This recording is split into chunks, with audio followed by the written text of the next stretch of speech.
Nick stood in the garage, grease smearing his hands, the hum of a pickup truck's engine rumbling low behind him, his whole world shaking when he whispered to his little sister, "I'm gay." She was the only one he told, the only one he trusted. Lily, 18, with her wild hair and chipped nail polish, staring back at him under the flickering fluorescent light. Out there in their small Ohio town, where folks judged you by the dust on your boots and the church pew you warmed on Sundays, Nick had kept that secret locked tight until her. She was his rock, his loudmouth kid sister who'd slug anyone who crossed him until she wasn't. Nick was 25, a mechanic with a knack for fixing engines and a habit of hiding himself. He lived in a clapboard house off Route 62, the kind with peeling paint and a porch that creaked under his work boots. His dad, Tom, was a brick wall of a man, deacon at the Baptist church, voice like a sermon, hands rough from years hauling lumber. His mom, Ellen, baked pies for potlucks and prayed over every meal, her eyes always searching Nick for signs he'd settled down with some nice girl from the congregation. They couldn't know who he really was. Nick liked guys, always had, but in a place where the diner talk turned sour at the word gay, he'd learned to keep his head down, his heart quiet, his truth buried deep. Lily was different. She'd been his shadow since she could walk, trailing him to the garage, stealing his tools to tinker with junk bikes in the yard. She had a mouth on her, quick with a laugh or a curse, and a spark that lit up their gray little world. That night, under the garage's buzzing light, Nick let it slip. He'd been carrying it too long, the weight of it crushing him. "I like guys. Lil," he said, his voice barely above the engine's growl, his hands twisting a rag like it had choked the words back. She didn't blink, just leaned against the workbench, arms crossed, her sneakers scuffing the concrete. "So what?" she said, shrugging like he'd told her the sky was blue. "You're still my big brother. Nobody's gotta know." Relief hit him like a warm wind, loosening the knot in his chest. She grinned, punched his arm, promised to keep it locked tight, his secret, their bond, unbreakable.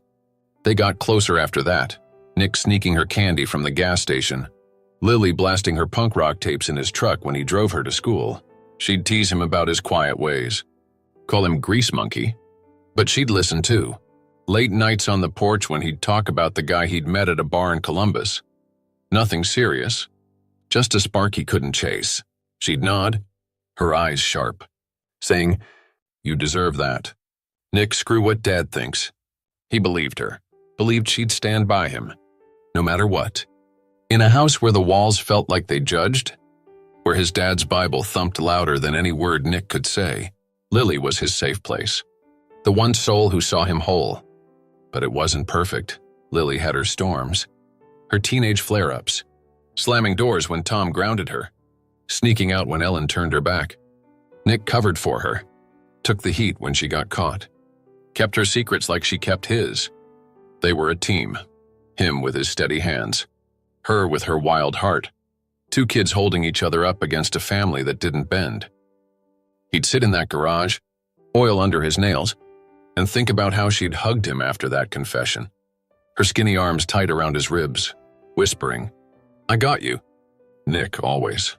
He trusted her more than anyone, more than himself, because in a world that'd turn on him fast, Lily was his anchor, his only light in the dark. That's how it started, two siblings against the odds, a secret shared in the hum of a garage, a promise sealed with a punch and a grin.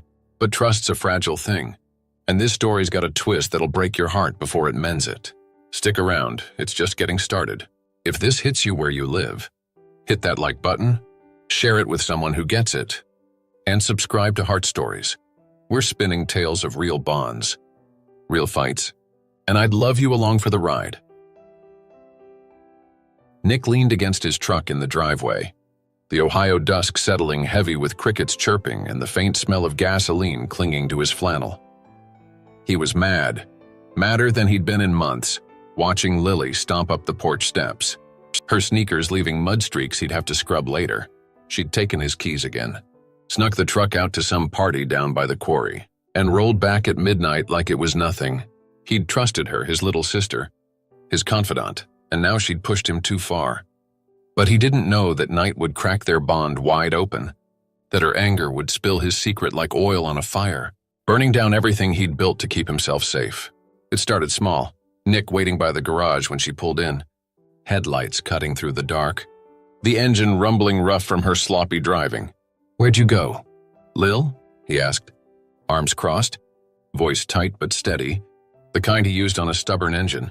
She climbed out, slamming the door, her hair a mess, her eyes flashing under the porch light. "Just out, why's it matter?" she snapped, brushing past him, her jacket reeking of bonfire smoke and cheap beer.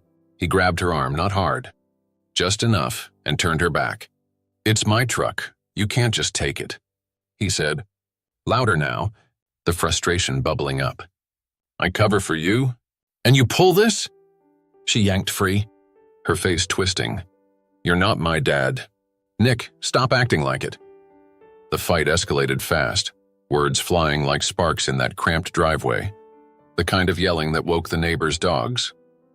Nick's voice rose, rough from a long day at the shop. "I stick my neck out for you every time and you treat me like a damn doormat." Lily fired back, her fists balled, her tone sharp as a blade. "Maybe if you weren't such a control freak, I wouldn't have to sneak. It was stupid, petty, teenage stuff, but it cut deeper. Years of little fights piling up." Nick stepped closer, his shadow looming. "You're gonna get us both caught one day," he shouted, meaning her stunts, her rebellion, not his secret. Not that. But Lily's eyes narrowed, her breath hitching, and something snapped. She wheeled toward the house, the screen door banging open, and screamed into the living room where their folks sat. "Nick's gay. Okay? He's been hiding it."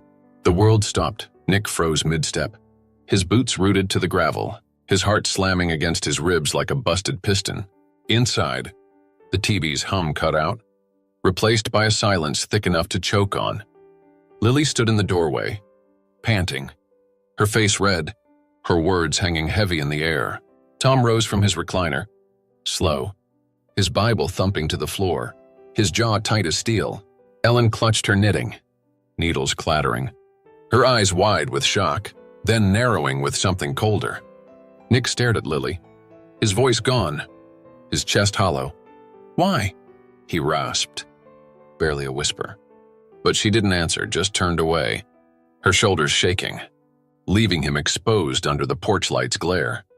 Tom stormed out, his boots pounding the wood, his voice booming like thunder over the crickets. "Is it true?" he demanded, towering over Nick, his fists clenched like he'd swing. Nick couldn't lie, not now, not with Lily's betrayal ringing loud. "Yeah," he said, chin up, voice cracking but firm. "It's true." Ellen gasped, a hand to her mouth, tears spilling fast. "How could you?" she sobbed, like he'd stabbed her. Tom's face darkened, his words spitting out. "No son of mine lives like that. Pack your stuff and get out." Nick didn't argue, didn't beg, just nodded, the weight of it crushing him. He grabbed a duffel from the garage, threw in clothes, tools, whatever fit. While Lily hid in her room, the door slammed shut, her silence louder than her scream. By midnight, Nick was gone, truck rumbling down Route 62, the house shrinking in his rear view, the only home he'd known spitting him out like bad meat. His hands gripped the wheel, knuckles white, his eyes burning but dry. He wouldn't cry. Not yet. Lily's face flashed in his mind, her grin, her punch, her promise now twisted into that shout, that betrayal. She'd been his rock, his one safe place, and she'd sold him out over a fight about a damn truck. The road stretched dark ahead, headlights cutting through the night, and Nick drove away from her, from them, from the trust she'd shattered, carrying a hurt that had settled deep, a scar he'd wear for years. Nick rolled into Cleveland with his truck rattling, the Ohio countryside fading in the rear view, the sting of Lily's betrayal still fresh as the exhaust fumes trailing behind him. He was 25, a mechanic with a duffel of clothes and a heart full of cracks, driving away from a family that had tossed him out like yesterday's trash. The city loomed ahead, gray, loud, a tangle of steel and concrete, and Nick settled into it, a lone wolf in a place that didn't care who he'd been or what he'd lost. 5 years stretched out like a long, empty highway, And he walked it alone, building a life from scratch, but carrying that hurt like a shadow he couldn't shake. He found a job quick, grease monkey at a garage off East 9th, a joint with oil-stained floors and radios blaring classic rock over the clank of wrenches. Nick was good, damn good, fixing engines with hands that knew their way around a carburetor blind. The guys there didn't ask much, just grunted nice work when he rebuilt a transmission in half the time. And Nick liked it that way. Head down, hands busy. No room for talk about home. He rented a one-room walk-up above a laundromat, the kind with peeling wallpaper and a mattress that sagged in the middle. Nights, he'd sit by the window, the hum of dryers below mixing with the city's buzz, a beer sweating in his grip, staring at nothing, thinking of Lily, her shout, the door slamming shut. Money came steady, he saved it, stacked it in a tin box under the bed, bought a TV that flickered, a couch from a thrift store with springs poking through. Work filled his days, carburetors, oil changes, the grind of steel on steel, but the nights were quiet, too quiet, the kind that let memories creep in. He'd see her face, Lily's grin, her wild hair, the way she'd punched his arm and promised to keep his secret, and it had hit him, a dull ache in his chest, like a bruise that wouldn't fade.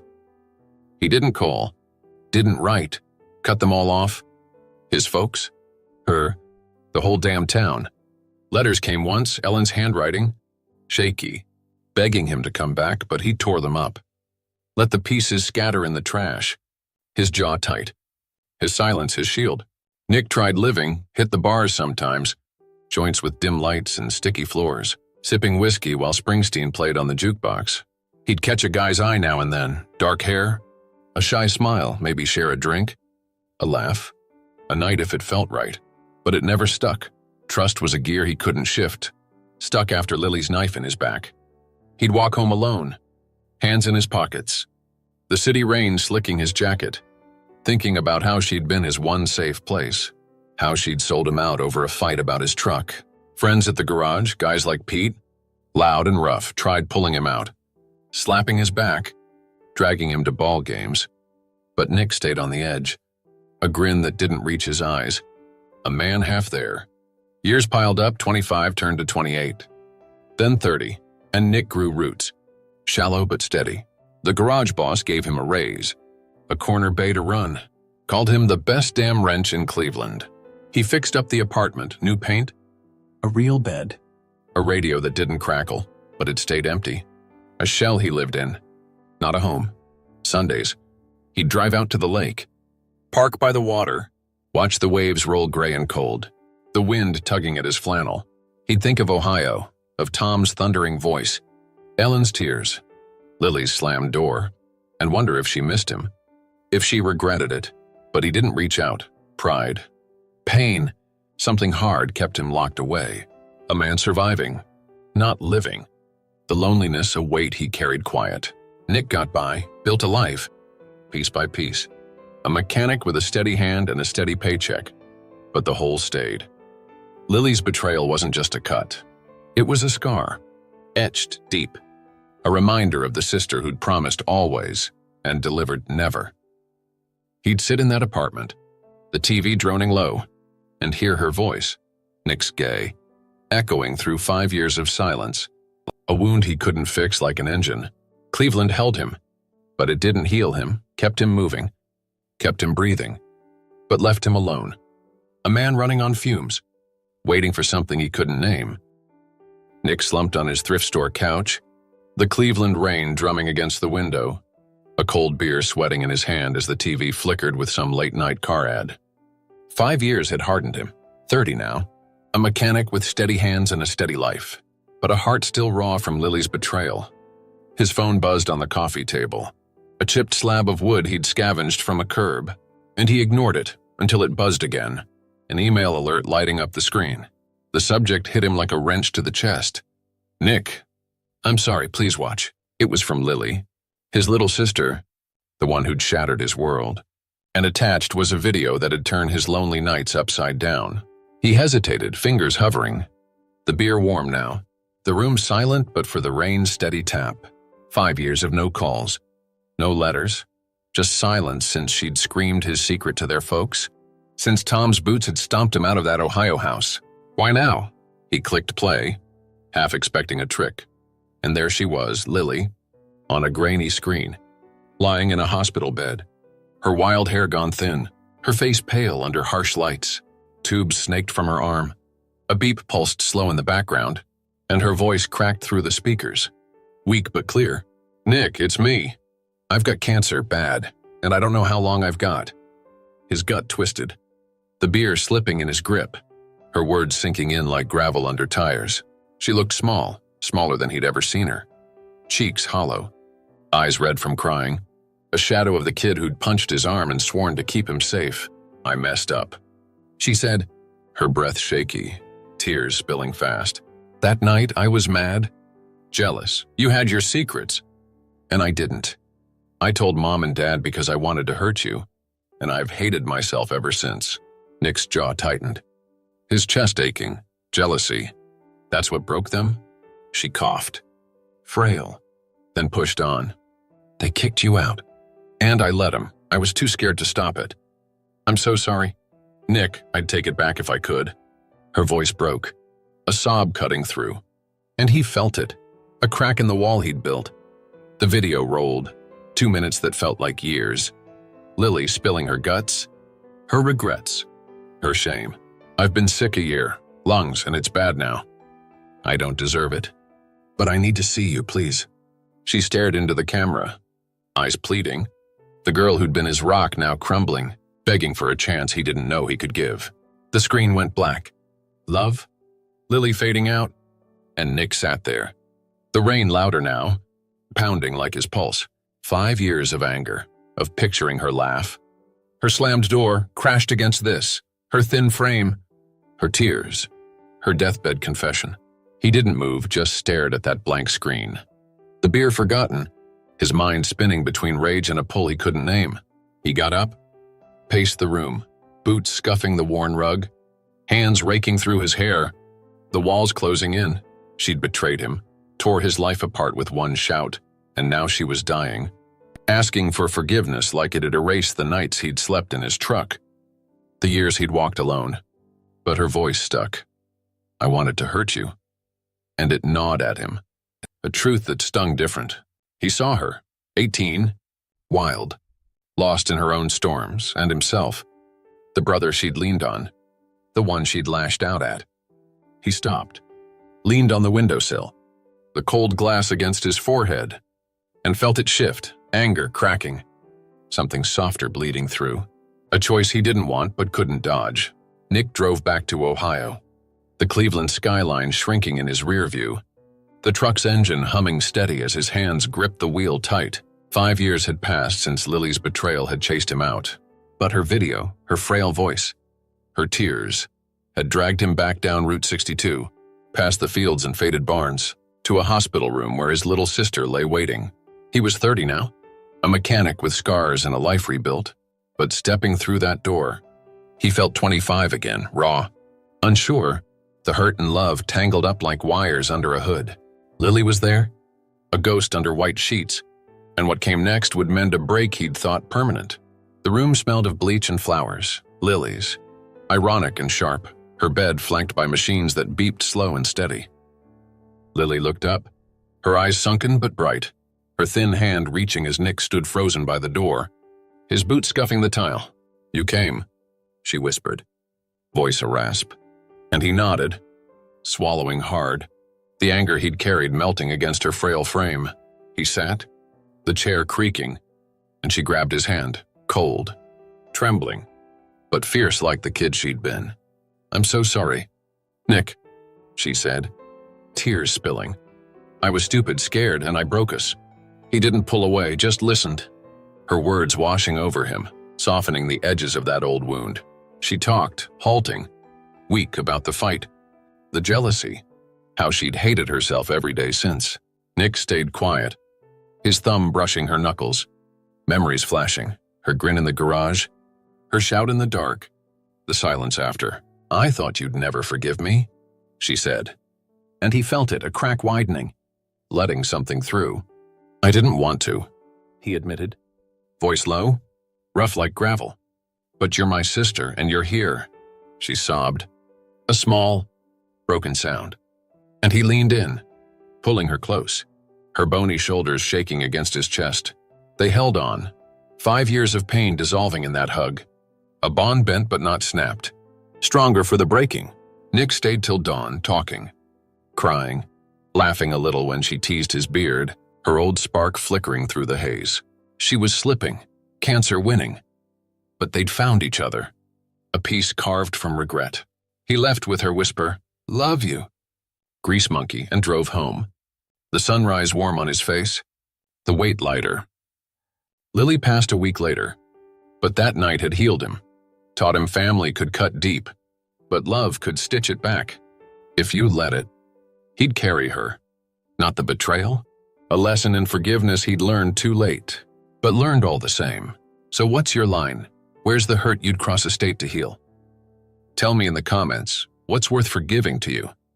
If Nick and Lily's story hit you, smash that like, share it with someone who'd feel it, and subscribe to Heart Stories. We're here for the real stuff.